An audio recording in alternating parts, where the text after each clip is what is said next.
Hi, y'all. So, I was thinking about what we're dealing with here in this world, and I've kind of decided to do this video and call it the fear porn loop. I think that's what we are living in, and I will show you some of the things that I was thinking about.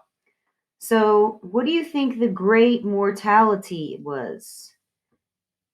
The Black Plague, right? So, we're going to talk about how fear is created constantly in this realm. The tsunami that scoured the Bay of Bengal inevitably prompted speculation that it was nature's revenge against humanity for despoiling the earth. But if Gaia were really out to get us, she'd unleash another plague like the Black Death, which killed an estimated 25 million Europeans, a third of the population, in less than 5 years. That pandemic, John Kelly plausibly asserts, in The Great Mortality, still stands as the greatest natural disaster in human history. So, we're all calling it Great Depression, Great Mortality, Great Reset, right? Who's it great for? So, I was thinking about the different ways these things happen, and it's like a loop over and over again, the same thing. Where did the Black Plague, bubonic plague, come from? When the Mongols conquered most of Eurasia in the 13th century, their empire gave new life to dormant east-west trade routes.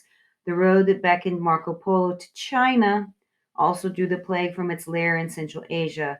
Kelly notes that the pandemic afflicted China, India, the Middle East, and North Africa, but his the story mostly takes place in Europe, where the plague had reached Crimea by the 1346.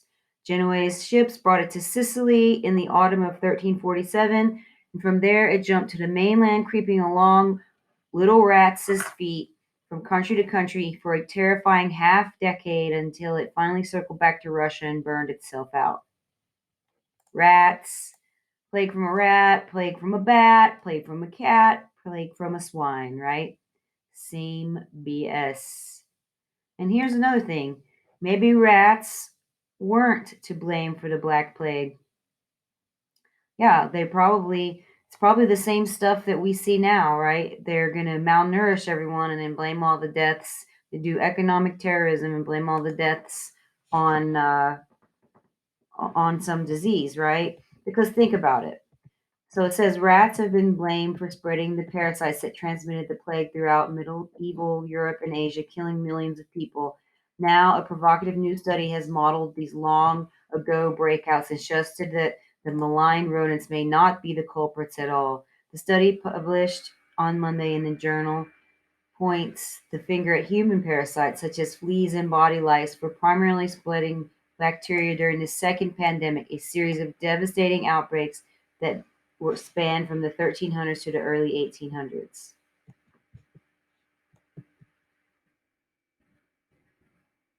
This plague really transformed human history, so it's really important to understand how it was spreading and why it was spreading so fast. When fleas infected with the bacterium Yersinia pestis bite humans, the bacteria can jump into the bloodstream and congregate in humans' lymph nodes, which are found throughout the body. The infection causes lymph nodes to swell into gastric buboes, namesakes for the bubonic plague. In cases of plague since the 1800s, including an outbreak in Madagascar in 2017, rats and other rodents helped spread the disease. If Y. pestis infects the rats, the bacterium can pass to fleas that drink the rodent's blood.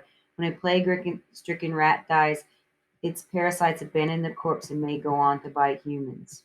So these stories tell you about these ships showing up and almost everyone's dead on there.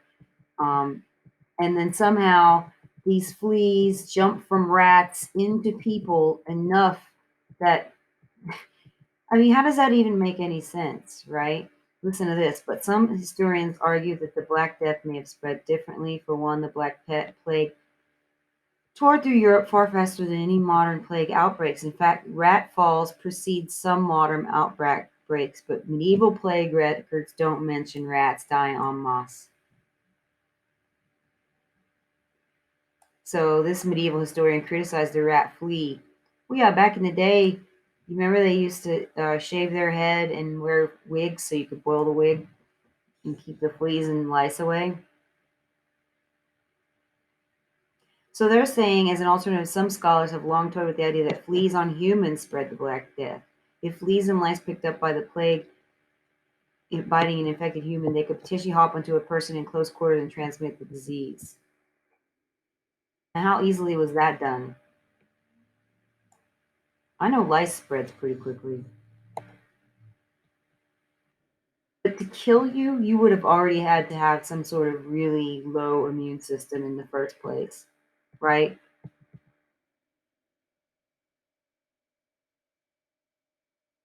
It reminds me of that movie Nosferatu, when Nosferatu is in the coffin and he's eating everybody on the ship, and the ship comes into dock and it's got all the rats on it. But this is just more fear porn, right? It's it's a loop. They just keep doing this over and over and over again. Look at this. We're going to go to 1918. Bacterial pneumonia caused most of the deaths in 1918 influenza pandemic. The majority of deaths during the influenza pandemic from 1918 to 1919 were not caused by the influenza virus acting alone. Influenza, right? To influence.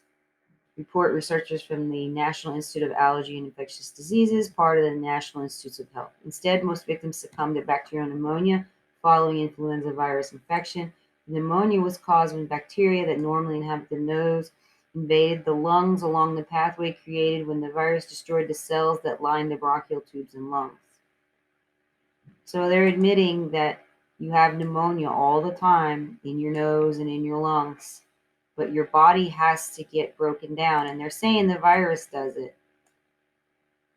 I would say it's probably the body gets malnourished, then the bacteria reproduces to the point where it actually becomes a infection, and then these viruses are caused when the cells are dead and they lyse open.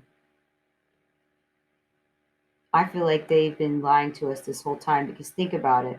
How does something like on the first day of virology class, they tell you that viruses are dead until they get into a host. So something that's undead magically comes back to life once it gets inside of you and starts injecting itself into your cells and taking over the cell machinery. I mean, how does that work? It doesn't make any sense, right? But you got all sorts of people on board with this stuff saying, it's secondary pneumonia. I think the terrain theory is more like it instead of germ theory.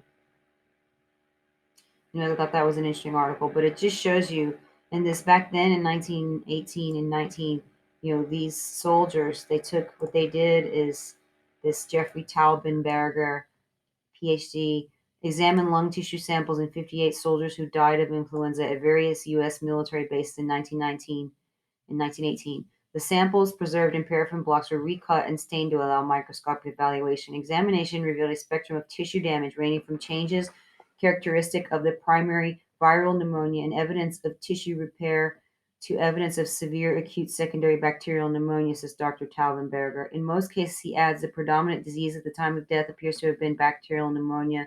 There was also evidence that the virus destroyed the cells lining of the bronchial tubes, including cells with protective hair-like projections or cilia. This loss made other kinds of cells throughout the entire respiratory tract, including deep cells in the lungs, vulnerable to attack by bacteria that migrated down the newly created path from the nose to the throat. I don't know how they prove that the virus started it, right? Like, how do you prove that a virus that is an undead entity comes into a body, takes over, kills cells, and then the bacteria takes over as a secondary infection? Don't you think that the body has to be in some sort of malnourished or old, probably all of these things, malnourished and or old or sick in the first place, then the bacteria multiplies because it's already there. It takes over. And then when the cells die with these bacterial infections and the cells lyse open, you have mRNA, or so you have RNA and DNA, you have fragments, and that's what looks like a virus, and that's what some people call exosomes. And this is not, this is, I mean, Obviously, science is supposed to be skeptical, right? We're supposed to scientific consensus is bullshit. It should be we're always trying to disprove our theories to make them better, but we don't ever do that. We just follow along with whatever they tell us in this fear porn loop. So then I saw this other thing. I thought this was interesting how that every election year has a disease. And I looked these up and it's pretty close. I want to say the Ebola was a little off. Like I think it started in 2013. But if you look up this, I had to go through 8 pages of Google because there were 8 pages of fact checkers or fact obscurers saying it wasn't true about how there's a disease every election year.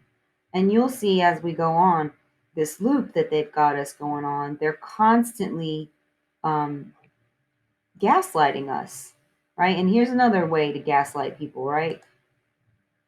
Volcano got mad. You didn't throw enough virgins in the volcano last year, so give us more virgins to throw in this year. So the ancient Maya supposedly sacrificed boys and not virgin girls. It doesn't matter to me because it's all bullshit. It's all human sacrifice. We got human sacrifice going on right now, right? We're all sacrificing everything, our ability to even breathe the air or go anywhere or see our children or our grandparents, right?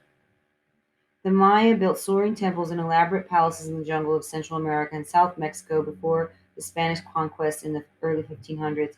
Mayan priests in the city of Chichen Itza in the Yucatan Peninsula sacrificed children to petition the gods for rain and fertile fields by throwing them in the sacred sinkhole caves known as cenotes. So it's the same thing over and over again. It's just climate change, global warming, the hole in the ozone layer, um, even the plagues, right? It's blamed on humans, right? You do everything wrong, and this is why it happens. It's just more and more gaslighting. Some of the children are ritually skinned and dismembered before being offered to the gods. I don't know how you could tell when it's bones, but okay.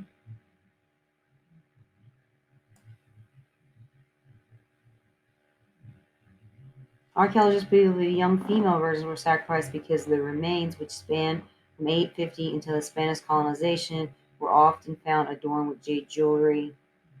It is difficult to determine the sex of skeletons before they are fully matured, said Deanda. Not really. If you're paying attention, it's not that hard, I don't think. As I've shown you in previous videos. They get away with it more when they're young. They pass easier, that's true. Because boys harden up as they get older. Feeding the gods, hundreds of skulls reveal massive scale of human sacrifice in the Aztec capital. It's just more bullshit, right? Like if you would do this, if you would, give us more virgins, if you would give us more money, you would do this, then, volcanoes wouldn't erupt and plagues wouldn't come and on and on. I mean, that's what Klaus Schwab's book, COVID-19, The Great Reset, is about, right? It's more threats. He said if we didn't lock down with this stuff, there would be another plague,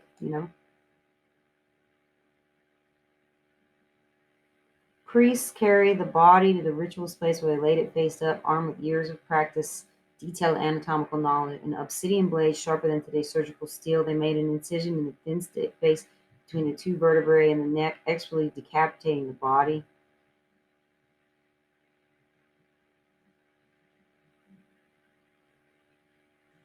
So strange. Like this is them taking the skulls. I don't know. Do we even know this is true? Who knows? They said that they justified uh, laying waste to the city, Tenochtitlan, in 1519 because the Spanish conquistadors thought that the Mexicas were so barbaric. I mean, who knows that they just didn't draw this stuff up themselves, right? It's very interesting. It's like more fear, right? They come back from the New World and tell you, oh, these people were over there sacrificing humans, so that's why we killed them all, and you should be very afraid of them. What if they just went over there and killed all of them and that wasn't even their thing? Who knows? I'm so skeptical. It's crazy. So here we go. Global cooling is here, right? This was the 1970s. I was a little kid when this state stuff was coming out. Like I was like 3 or 4 years old. So then they were talking about how, here we go, the Great Famine from 1315 to 1317 was caused by a mini ice age.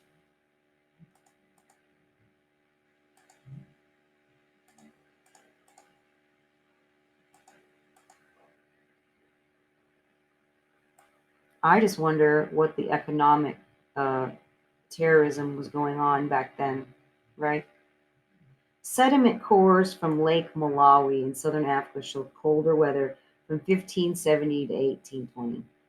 I mean, how accurate is that? Do you ever just ask yourself, how accurate is this? How can that be? I don't even know how accurate that could be.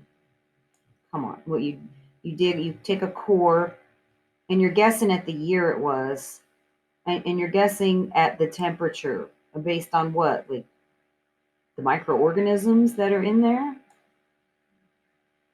the color.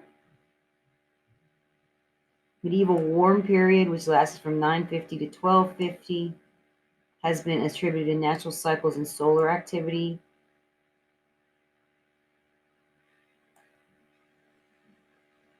I don't know. It's very interesting how they had a modern minimum from 1645 to 1715.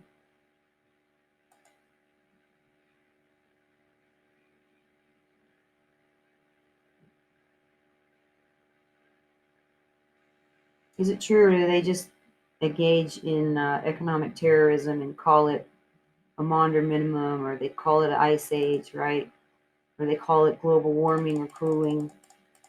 Here in the loop that we're stuck in now. In the 80s, they were talking about I remember when I was a little kid, probably 5 or 6 years old, there was this big hole in the ozone, and we needed the Montreal protocol, because people like me didn't need a primatine mist inhaler. That was bad. We can't have chlorofluorocarbons in the air, but we can have them in water. We can have chlorine and fluoride to make you dumb. The ozone hole was spotted 25 years ago, right? And they used that as like, oh my God, we're all going to die. UV rays cause skin cancer. Yeah, if you don't eat enough cholesterol and um, you can't have the vitamin D reaction in your skin. Yeah, definitely. Ozone is unstable and is easily broken up by trace elements.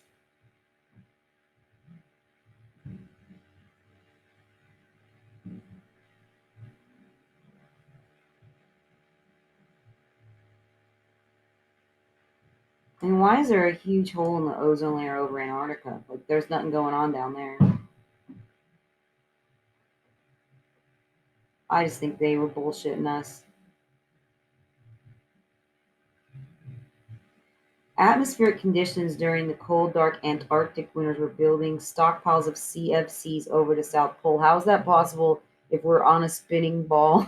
How is that possible that the CFCs are staying in the air, hanging in the air over Antarctica if we're spinning on a ball through space? I mean, the stuff they tell us is just, you really think about, like, it sounds so scientific, right? But are they telling us the truth, or is this just the fear porn loop over and over again?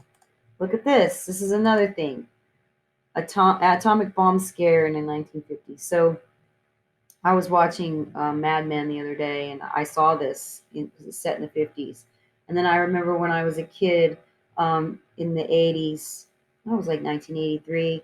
They used to make us. I guess what, I was 7. Yeah, I was 7, and they would make us go into the hallway in elementary school, and we had these bomb drills because the Russians were going to kill us all. Well, look at this. The 1950s brought the city on high alert. Now, this is an atom bomb shelter. Looks like it's made out of plywood to me. I don't know. This could be like the form, the precast. This could be precast. This looks like precast concrete right here. This could be the form of the plywood that they use to make out of concrete, but okay. Oh man. Come on. I hate when they do this. No, I'm not a subscriber. Anyways, these bitches. Not gonna let me read this.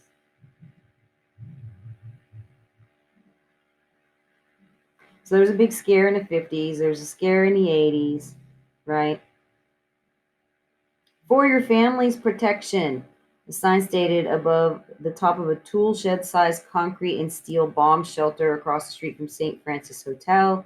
As San Francisco leaders plan for a horrific possibility of a North Korean nuclear strike in 2017, they're still doing the same shit. They can do so knowing the city has been through this before. Fear of the spread of communism and Korean War caused a wave of civil defense preparation in the Bay Area that would be hard to match. San Francisco mayor efforts were led by Elmer E. Robinson, who built upon the city's civil defense plans from World War II. He made the city's readiness for atomic bomb attacks a priority, spouting dire warnings and criticizing other government officials for not preparing enough. Well, what does that sound like? Sounds like today. Mobilization started after Robinson invited other city leaders to a June 14th, 1950 conference on civil defense, a weekend-long affair 2 weeks before the war officially started. The gathering included far-out theories, including the possibility of Russians using a bomb to cause a 100-foot tidal wave that would cover the state in radioactive mist. God, it's just same old shit, different century. They had all these air raid sirens going on.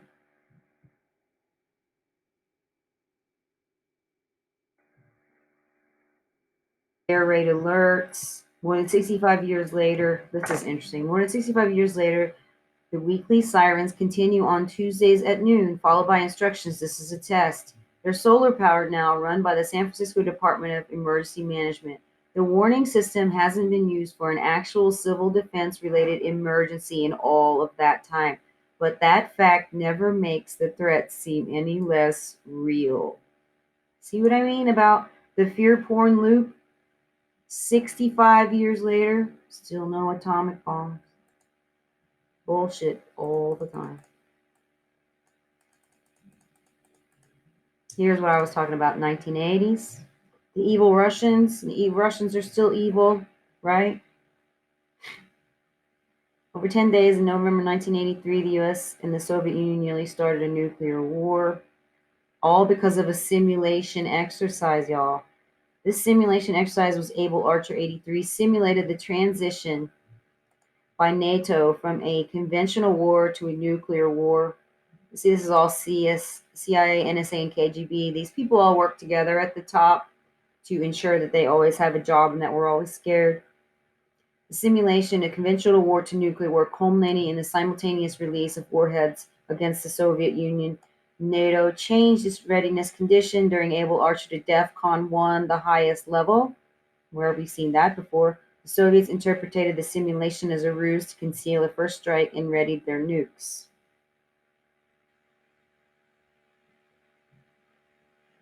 See, it's just the same thing over and over and over again. It's the fear porn loop. That's what I'm calling it.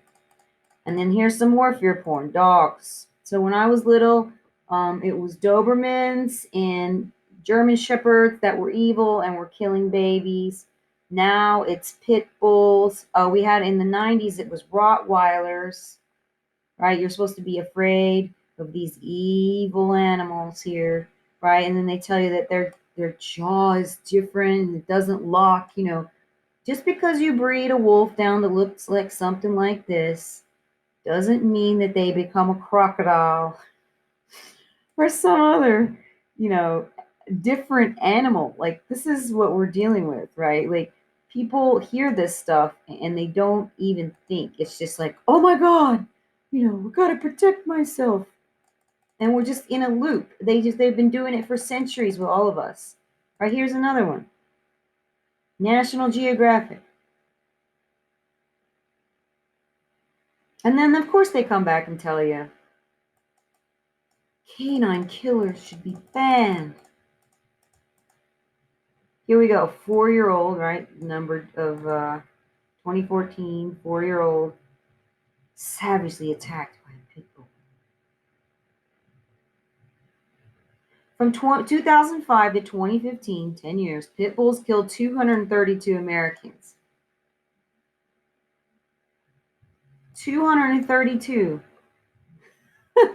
All of this hype for 232 people dying. I mean, 232 people probably died in the last hour from medical malpractice, but we ain't talking about that, are we? You see, like the the fear is worse than anything that's actually happening. And I think that's part of this realm, right? Is that we're doing it to ourselves because we're accepting things that are just so absurd, right? Just so absurd. And people are worried and, destroying animals over 232 deaths in 10 years. There's another thing we're supposed to be afraid of: Africanized bees.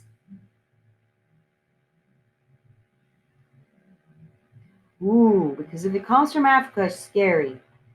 The general appearance of killer bees is the same as honeybees. Then how do you know? 20 different structures. Then how can they breed? 1956, some colonies of African bees were imported into Brazil with the idea of crossbreeding them with local populations of honeybees to increase honey production.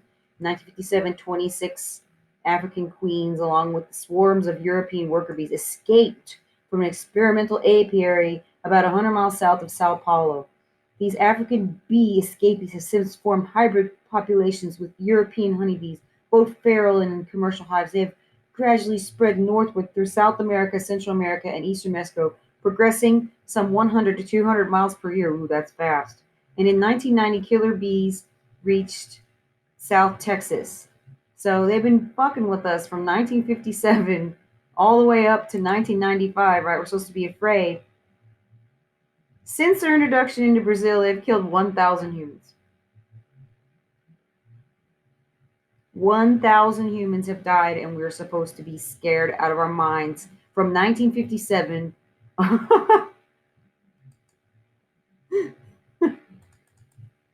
Do you see the fuckery? Can you guys see it? Here's another thing they love to do: aliens. It's another part. There's another psyop they run on us constantly. Even if you look back in the old days, like the pictures, the paintings in Europe, you'll see aliens. Alien Invasion, 30 different movies, right? All, and these are just the best ones. They ain't even talking about, the ones that nobody heard of. Critters, I like that one, right? Mars Attacks, I like the one that was Killer Clouds from Outer Space. These freaking clowns that are in charge of us for real. So, and then of course we've got Area 51, 501-6. And supposedly in the I think it was maybe 1947, 1950, there was a UFO that crashed there, and that's why the government, and they took the bodies, and they were the Greys, these gray aliens, and they supposedly kept them there. You're not allowed to go in there, even though we pay millions of dollars for this place. And I think it's just, that you're looking for flying saucers and green aliens, but here it is. Area 51 is home to the nation's overhead surveillance program and most likely nothing else. Starting in the 1950s, it's where the most important spying aircraft in America history were assembled, tested, and ultimately sent out on missions. Experts say it remains an area for the U.S. and Air Force and spy agencies to develop the generation of aircraft. Yeah, so they scare you, right? Oh, you don't want to know about this because this is about aliens. Or is it? Or is it just about Dwight Eisenhower asking for a secret location in which to start a high altitude reconnaissance program? Right? And they tell you it's aliens to keep you away. To aliens with COVID. Be scared. Don't use your brain. So, and then the last thing I wanted to go through real quick, I gotta leave soon. But false flag empire. The trajectory of the American empire has relied heavily on false flag attacks. Yeah, everything is fake because they want to have a casus belli, a good cause based on past American behavior. This is from June of 2019, right? This was about some thing going on in the Persian Gulf. The time is suspicious. In the recent case of ships in the Persian Gulf, why would the Iranians blow up the ships when the Japanese Prime Minister Shinzo Abe was in Tehran?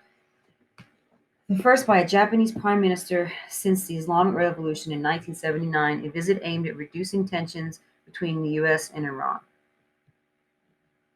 So here we go again with Iran supposedly going to build a nuclear weapon based on intelligence, but no details were given, and sadly, the UK government has fallen into line. The operator of the ship, Kokuka Courageous, Japanese company Kokuka Sangyo, said the crew saw flying objects just before the attack, suggesting the tanker was damaged by something other than mines. If there is a war, it will be false as Iraq's weapons of mass destruction or attack on the ship Gulf of Tonkin to justify the Vietnam War, which killed over 3.5 million people in Indochina. Yeah, there's always something you got to be scared of, right? Here's Operation Gladio. I don't know if you guys know about that, but Operation Gladio was a US NATO terrorist operation throughout Europe where our own government and European governments attacked their own people as an operation meant to discredit communists and socialists. I mean, the fear porn loop just never freaking stops. Right, here's another thing. The final assault on indigenous land, right? The Indians here in America, they launched slaving expeditions in 1848, and that a war of extermination will be continue to be waged between races until the Indian race becomes extinct must be expected. This is what the first state's governor said in 1851, right? Racism, scared everyone's going to die, right? And you look at all these different false flags, Mexican American wars, right? The U.S. built a fortification 150 kilometers inside of the Mexican border and pissed off Spain, right? Annexation of Hawaii, Queen Liliuokalani proposed changing the Hawaii Constitution, so the U.S. Marines aided the leaders of a pro-American coup, and the provisional government was proclaimed in the last days of the Harrison presidency. The Treaty of Annexation was drawn up, right? Spanish-American War, a surprise explosion on the battleship in Maine, in Havana, where 255 of the crew died. The Hearst press accused the Spanish. The USA declared war on Spain, conquered the Philippines, Guam, and Cuba. Oh, look at that.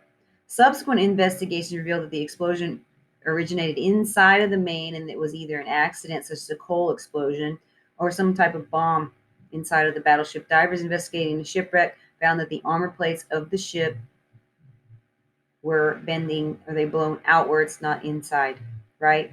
So nobody shot a cannon. This is like the time of cannons, right?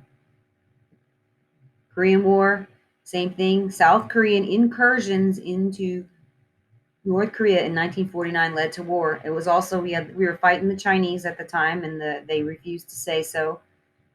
In fact, that's one of the reasons why MacArthur got into trouble. John Foster Dulles has been mentioned as organizer of the hostilities. Yes, and for his work, he was given an airport there in D.C., Dulles International. Gulf of Tonkin, same deal. And NSA admitted it lied about what really happened in the Gulf of Tonkin in 1964 by manipulating data to make it look like the North Vietnamese boats fired on a U.S. ship so as to create false justification for the Vietnam War. The Grenada invasion. The reason for the invasion was given by the U.S. that the American medical students studying in Grenada were in danger due to the Cuban presence, and the U.S. supported a new right-wing leader. Yeah, we jumped into Grenada and took over because I just, it's the same thing over and over in Panama. Same thing. Manuel Noriega was changed, and the earlier Carter administration planned to hand the control of the canal over to Panama. I mean, it's just on and on. Israeli sponsored war between Iraq and Iran, right? U.S. We funded both sides. The CIA organized a coup against the Iranian Prime Minister Mossadegh with the dictatorial Shah. And this is what Kissinger said, too bad they both cannot lose. They do. The regular people always lose and the banksters always win because we believe their bullshit. Mossad, this is the bombing of Libya in 1984, that the Mossad agent had planted a radio transmission into Gaddafi's compound, which broadcast fake terrorist transmissions in order to frame Gaddafi as a terrorist supporter, and then Ronald Reagan bombed Libya. Desert Storm, same thing. Oh, I remember this. They were saying that this is the first Gulf War where we had been on Saddam Hussein's side in the Iraq-Iran war, and it was a trap here.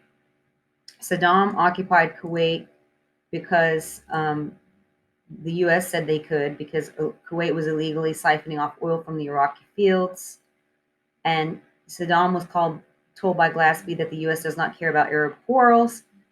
So then George Bush Sr. mobilized a coalition of some 40 nations to liberate Kuwait and smash the recently built Iraqi military power base. This also involved a media hoax where the daughter of the Kuwaiti U.S. ambassador played nurse on TV, right? Played a nurse, right? The daughter of the ambassador is an actress on TV and testified to witnessing Iraqi soldiers throwing babies out of incubators in Kuwait. This is all acting up above us. Without any evidence, this is enduring freedom. CIA asset. Yeah, this guy, Osama bin Laden, look him up. Tim Osman. He was involved with this, and he was also involved with our takeover in Chechnya when we were against Russia and setting up the Taliban in the first place. Enduring justice, WMDs, right? Clear and present danger. This is how they do it over and over and over again in the fear porn loop. And that's what I think it is. It's like they're all actors at the top, and this is all bullshit. This realm is total bullshit. It's very interesting, though. At least if you know it, you can stop feeling scared. All right, y'all. Have a good day. I'm going to